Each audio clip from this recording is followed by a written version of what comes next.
नमस्कार। व्याख्यान में आप सबका स्वागत है।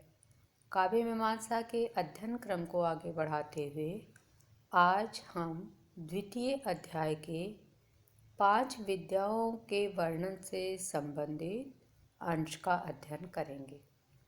पिछले व्याख्यान में हमने पढ़ा था कि आचार्य राजशेखर ने कौटिल्य के मतानुसार 4 विद्याओं का कथन कर स्वयं का मत प्रस्तुत किया था कि वे 5वीं विद्या के रूप में साहित्य विद्या को भी मानते हैं।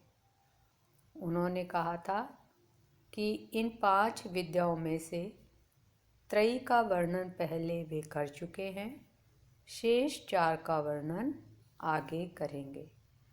पढ़ते हैं शेष 4 विद्याओं से संबंधित पाठ्यांश। द्विधा चान्वीक्षिकी पूर्वोत्तर पक्षाभ्याम।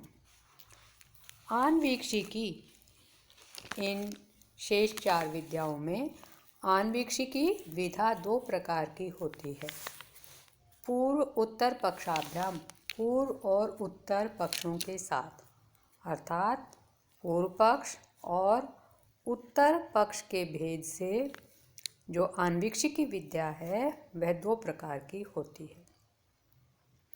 अर्षद भदंतर्षणे लोकायतम च पूर्व पक्ष है। बताते हैं कि यहाँ पूर्व पक्ष क्या होता है और उत्तर पक्ष क्या होता है। तो पहले पूर्व पक्ष का कथन करते हैं कि जैन और बौद्ध दर्शन, अर्हत जैन दर्शन, भदंत दर्शने प्रथमा का द्विवचन है ये शब्द, तो जैन और बौद्ध दर्शन, लोकायतम च तथा चार्वाक दर्शन, लोकायत चार्वाक दर्शन पूर्व पक्ष है। ये पूर्व पक्ष है। 3 दर्शन आन्वीक्षिकी के पूर्व पक्ष हैं। सांख्यम न्याय वैशेषिकौ च उत्तर है। सांख्य, न्याय और वैशेषिक ये उत्तर पक्ष हैं। इस तरह से पूर्व पक्ष और उत्तर पक्ष के भेद से आन्वीक्षिकी विद्या 2 प्रकार की होती है। आगे बताते हैं त इमे षट तर्का, ये 6 तर्क या दर्शन हैं। इस विद्या के ये जो 2 पक्ष हैं ये सम्मिलित रूप से 6 दर्शन हैं या तर्क हैं। तत्र च तिस्रः कथा भवन्ति, इन 6 दर्शनों में 3 कथाएं होती हैं। वादो जल्पो वितंडा च, जो वाद, जल्प और वितंडा कही जाती हैं। कथाओं के नाम हैं वाद, जल्प और वितंडा। मध्यस्थयोस्तत्वावबोधाय वस्तु तत्व परामर्शो वाद है। इनमें वाद क्या होता है तो बताते हैं कि मध्यस्थों में या मध्यस्थों के तत्व ज्ञान का बोध कराने के लिए जो 2 पक्ष हैं, तो 2 पक्षों के मध्यस्थ तत्व ज्ञान का बोध कराने के लिए वस्तु तत्व परामर्श है, यथार्थ का कथन करना वाद है, वाद कहा जाता है। अर्थ एक बार और देखें कि 2 पक्षों के मध्यस्थ तत्व ज्ञान का बोध कराने के लिए यथार्थ का कथन करना वाद कहा जाता है। विजिगीषो स्वपक्ष सिद्धये छल जाति निग्रह आदि परिग्रहो जल्प है। विजिगीषो, विजय प्राप्त करने की इच्छा रखने वाले का स्वपक्ष सिद्धये, अपने पक्ष की सिद्धि के लिए छल जाति निग्रह आदि परिग्रह, छल जाति निग्रह आदि का आश्रय लेना जल्प है, जल्प कहा जाता है। यहाँ पर कथा का जो दूसरा भेद है जल्प, उसको बताया कि जल्प क्या होता है। जो विजय प्राप्त करना चाहता है व्यक्ति, वह अपने पक्ष की सिद्धि के लिए जो छल जाति निग्रह आदि का आश्रय लेता है उसको जल्प कहा जाता है।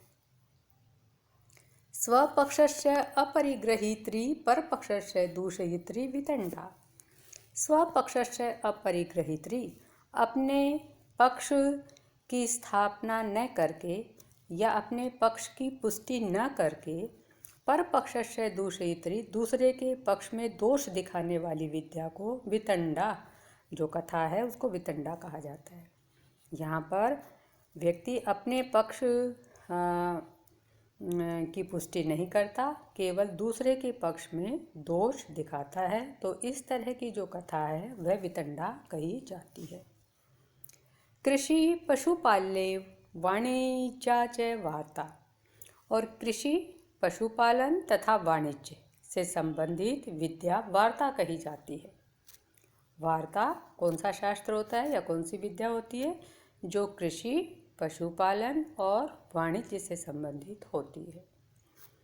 आगे बताते हैं दंड नीति क्या होती है। तो कहते हैं आन्वीक्षिकी त्रयवार्ता नाम योगक्षेम साधनो दंडः तस्य नीति ही दंड नीति ही। आन्वीक्षिकी, त्रयी और वार्ता, इन 3 विद्याओं के योग और क्षेम का साधन दंड होता है। तस्य नीति, उस दंड से संबंधित नीति को दंड नीति कहा जाता है। आन्वीक्षिकी, त्रयी और वार्ता, ये जो विद्या के 3 भेद बताए हैं, इनके योग और क्षेम का साधन दंड होता है। दंड की नीति दंड नीति नाम की विद्या होती है। तस्याम आयता लोक यात्रा इति शास्त्राणि। तस्याम आयता, उस दंड नीति के ही अधीन होती है, उस पर आश्रित होती है। क्या चीज़? लोक यात्रा या लोक व्यवहार। लोक व्यवहार इस दंड नीति पर ही आश्रित होता है। और अब समापन करते हुए कहते हैं इति शास्त्राणि, ये शास्त्र वर्णन है, शास्त्रों के भेद हैं।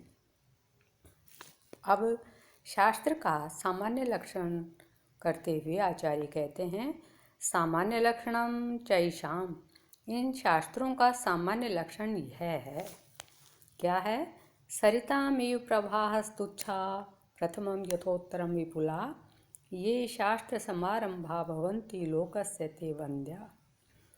ये शास्त्र समारंभा, जो शास्त्रों के प्रारंभ हैं, वे सरिताम प्रवाह इव तुच्छा, नदियों के प्रवाह की तरह प्रारंभ में छोटे होते हैं, तुच्छ छोटे होते हैं। यथोत्तरम विपुला, और धीरे धीरे विस्तृत होते जाते हैं। अर्थात जो शास्त्र रचना होती है वह प्रारंभ में नदियों के प्रवाह की तरह छोटी होती है, सूत्र रूप में उनका कथन किया जाता है, किंतु बाद में टीका भाष्य आदि के द्वारा उनका विस्तार होता जाता है। ते लोकस्य वन्द्या भवन्ति, और इस तरह से विस्तार को पाते हुए, टीका और भाष्य आदि के द्वारा विस्तार को पाते हुए वे शास्त्र संसार में लोगों के वंदनीय बन जाते हैं, लोगों में सम्मान के स्थान होते हैं।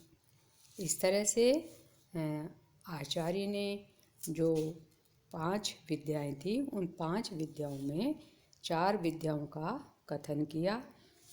त्रयी का कथन वे पहले कर चुके थे। अभी इस गद्यांश में उन्होंने 3 विद्याओं का कथन किया, और अब आगे साहित्य विद्या का कथन करेंगे, जो हम आगामी व्याख्यान में पढ़ेंगे। आज इतना ही। सभी के कुशल मंगल की कामना के साथ धन्यवाद। जयतु भारतम।